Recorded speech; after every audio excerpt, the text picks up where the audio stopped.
Hello, what's up guys? Welcome to the new video. In this video we will solve this word problem which is related to the age.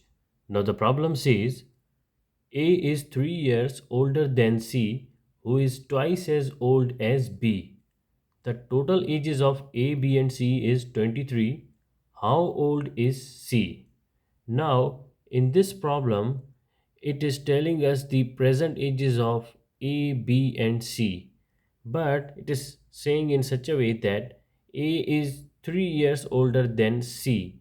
Now, let's suppose the present age of A is C plus 3, it means 3 years older than C, who is twice as old as B. It means C who is twice as old as B. So we can say that the present age of C or C equal to 2B, but here the value of B is not mentioned, present age of B is not mentioned, so we can say that the present age of B is equal to X.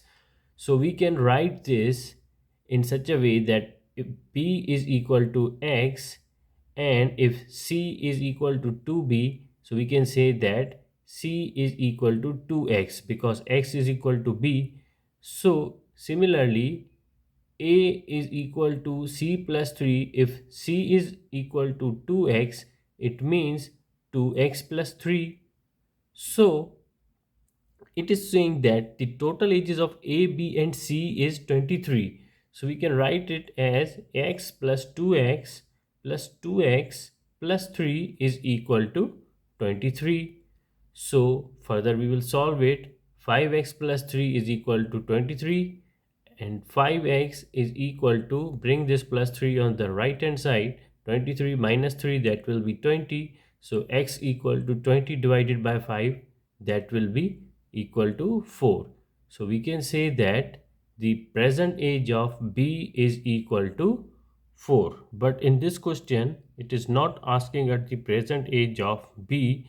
It is in fact asking us that the how old is C.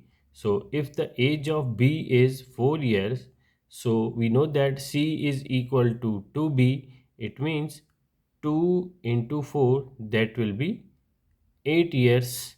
So our final answer is C, 8 years. But if we want to know the present age of A, we know that A is equal to C plus 3. So C is equal to 8 years. So that will be 8 plus 3, 11 years. So the present ages of A is 11 years, B 4 years and C 8 years. But our required answer is C, which is 8 years. I hope you understand. Thank you for watching this video.